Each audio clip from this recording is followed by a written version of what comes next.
On this episode of Kelly's Cars, we bring a square body back from the dead. Again. So this is Maintenance One, and Maintenance One was purchased by the company I work for as a work truck because you know what? I've had a couple square bodies. I know these things inside out, top and bottom. And with the absurd price of trucks these days, seeing a car that had been sitting for 10 years or a truck that had been sitting for 10 years, a decent reasonable price, and these things can be taken apart and put back together with a hammer, a screwdriver, and a piece of granite, seemed like a good idea. So Maintenance One was originally optioned with a 454, and of course you can see so much 454 badge right there. But unfortunately, or I guess maybe fortunately in this day, as I grab, oh, there we go. As I grab the hood with two hands, this is not a 454. Obviously it is a 350 two barrel, which is fine, whatever, it works, it runs. So the other day I was cruising around in this thing on the freeway and all of a sudden I heard a tat tat tat tat tat tat tat bang. So as we walk around here, can you guys see that? Because I can't. Let's look right here. What do you see right there? Yes, a nice observation port right there. And also looks like maybe something punched that freeze block as well in the oil pan. So yes, this thing had a little bit of an oil pan leak. And I've been putting oil in it, everything like that. And I might have sent her a little too hard. And that's what happened. So now I have to pull this 350 out so we can put another one in. Good morning. Sunday morning. Hey friends, good morning, Sunday morning. So a couple weeks ago, this thing decided to puke out one of the connecting rods in the oil pan of an old tired 350. Now, this thing is actually a factory big block truck. So what do? Do we put another 350 in it? Or do we subscribe to the Freiburgerian school of flip-flops and big blocks? Heck and heck yes, stay tuned. Hey friends, before we continue on with the misadventure of me actually dropping or yanking out that old 350, I kind of want to bring you guys up to speed on actually what happened because I kind of neglected to mention that.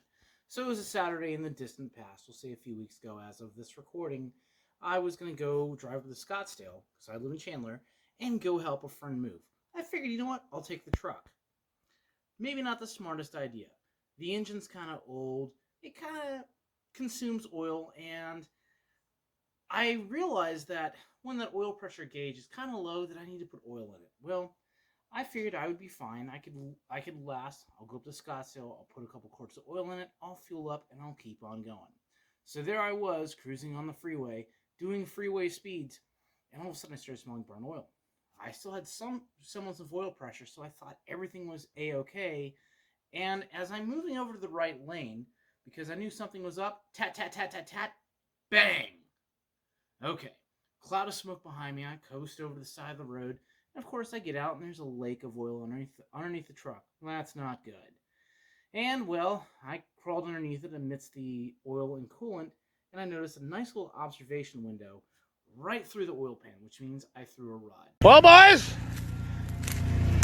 I fucking sent her a little too fucking hard, bud. So the lesson we learned is you can't drive a 1974 Chevy like a 2015 Challenger, especially if it has a worn out, beat up, tired junkyard 350 in it.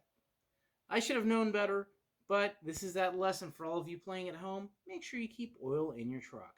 So let's continue on. This is kind of my first attempt at this whole YouTube thing, doing some fun stuff with it. So let's start by attempting to do this fast motion or time-lapse video of my antics of yanking that old 350 out.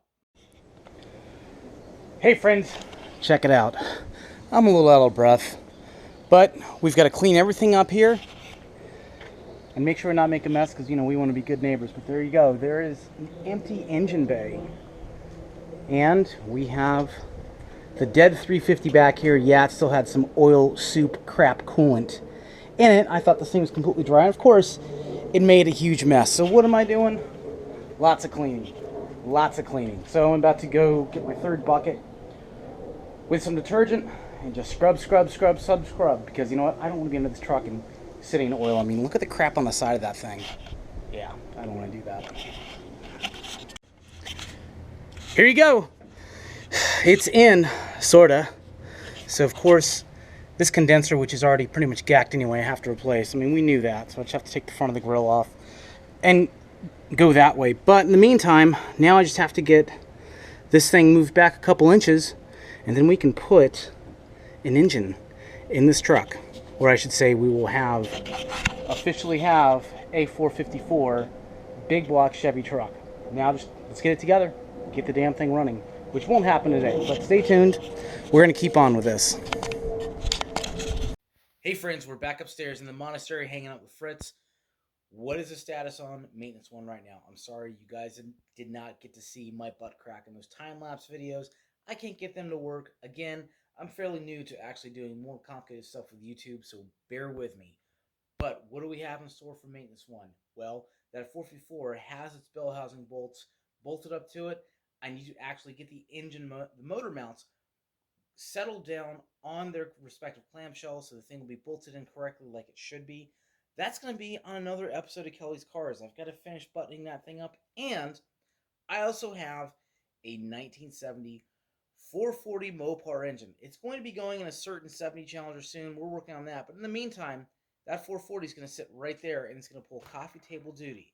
You're going to see all that and more on an upcoming episode of Kelly's Cars. Thanks for watching.